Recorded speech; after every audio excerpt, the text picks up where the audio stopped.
দেশের জ্বালানি ব্যবস্থায় বড় পরিবর্তন। এবার 100% ইথানল ব্যবহারে অনুমোদন দিল কেন্দ্র। পেট্রোল ডিজেল আমদানি কমানো আর তার সাথে দূষণ হ্রাস আর কৃষকদের আয় বাড়ানোর লক্ষ্যে এই নতুন সিদ্ধান্ত বলে জানানো হয়েছে কেন্দ্র সরকারের তরফে। ব্রাজিলের পর ভারত, এবার ভারতে চালু হতে চলেছে ইথানল জ্বালানি। অবশেষে 100% ইথানল চালুতে অনুমোদন দিল কেন্দ্রীয় সরকার।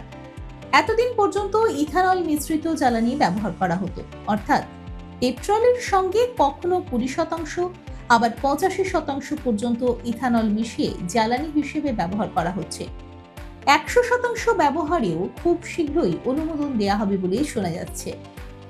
অবশেষে কেন্দ্রীয় মন্ত্রী নীতিন গডকরি জানিয়ে দিলেন, খুব শীঘ্রই রাস্তায় ইথানল চালিত গাড়ি ছুটবে। ভবিষ্যতে আর পেট্রোল ডিজেলের প্রয়োজন হবে না। তিনি জানান, ইতিমধ্যেই ফাইলে সই হয়ে গিয়েছে। 100% ইথানল ব্যবহারের আইনি অনুমোদন চূড়ান্ত হয়েছে।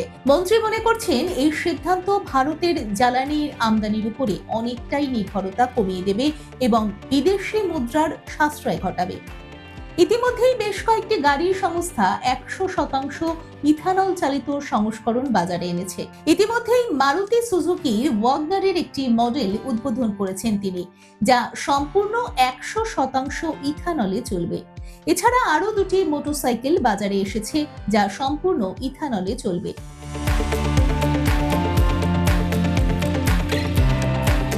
আগামীতে 100% ইথানল চালিত আরো গাড়ি বাজারে আসতে চলেছে।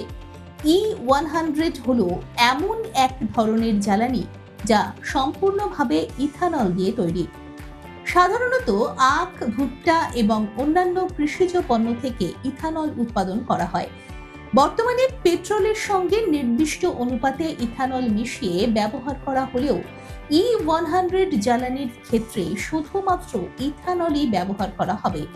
এই ধরনের যানবাহন পেট্রোল, বিশুদ্ধ ইথানল অথবা দুটির মিশ্রণে চলতে পারে এবং একই ফুয়েল ট্যাঙ্ক ব্যবহার করে।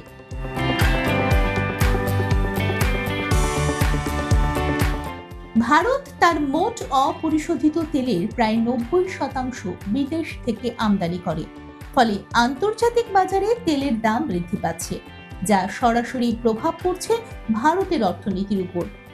বিশেষ করে হরমুজ প্রণালীকে কেন্দ্র করে পশ্চিম এশিয়ায় উত্তেজনা বৃদ্ধি এবং তেল সরবরাহে অনিশ্চয়তার কারণে ভারত বিকল্প জ্বালানির উপর জোর দিচ্ছে।